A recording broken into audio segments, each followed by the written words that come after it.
Veliki pozdrav, dobar dan. Danas pričamo o pravljenju usera na PlayStation 4 konzoli.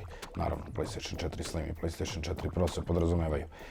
Zašto pravimo user? Jedan od razloga je, eto, da bi mogli da ubacimo drugog igrača u igricu, pa da bi imali sopstvene save-ove, dakle svaki user ima svoje save-ove u igrici, dakle ako vas više koristi konzolu, svako će sa svojim userom moći da nastavi tamo gde je stao u igrici. Takođe, jedan od razloga je i region, tačnije, jedan user može recimo da ima USA nalog, drugi može da ima neki evropski i tako dalje i tako dalje. Dakle, postoji milion razloga zašto bi trebalo napraviti dodatne usere, ali krenimo redom. Eto nas u meniju PlayStationa 4, kao što vidimo ovdje imamo jednog usera, da bi napravili nov, naravno ulazimo u tog jednog jedinog. Kada upalite konzolu možete da imate i ovakav meni, svejedno je. Prvo gde treba da odemo jeste u settings, dakle u podešavanja, ući ćemo tu i ovdje kao što vidite imamo naravno milion opcija, milion podešavanja. Ono što nas zanima jeste login settings. Ulazimo tu. Kada smo ušli tu imamo 4 opcije, mi idemo na ovu poslednju u nizu, dakle user management, ući ćemo tu.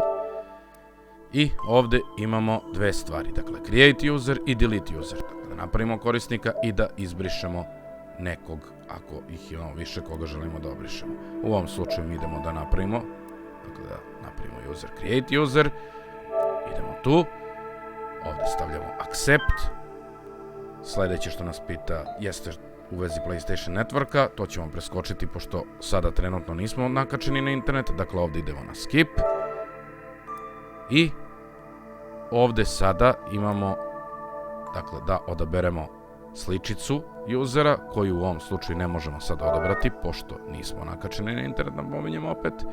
Dakle, ovdje idemo na OK. Ono što možemo jeste da, dakle, nazovemo user kako želimo.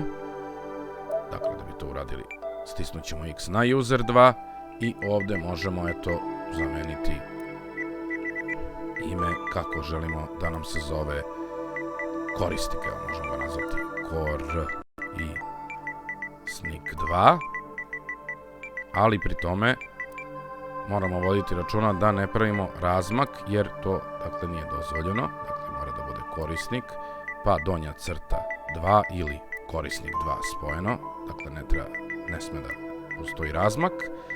Kada smo nazvali user kako smo želeli da ga nazovemo, idemo na dan, tako što ćemo ovdje stisnuti X ili R2 na joysticku, kontroleru tačnije, i ovdje idemo na confirm. I sada smo napravili, dakle, user 2, koji smo nazvali korisnik 2, ovdje idemo na OK.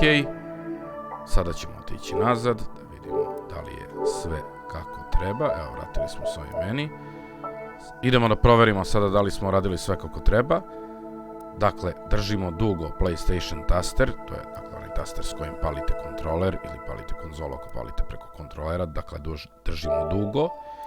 Ovdje imamo opciju Power, tu idemo na Switch user i kao što vidimo, pored onog usera 1 što smo imali, je već postojao, napravljen je i ovaj korisnik 2.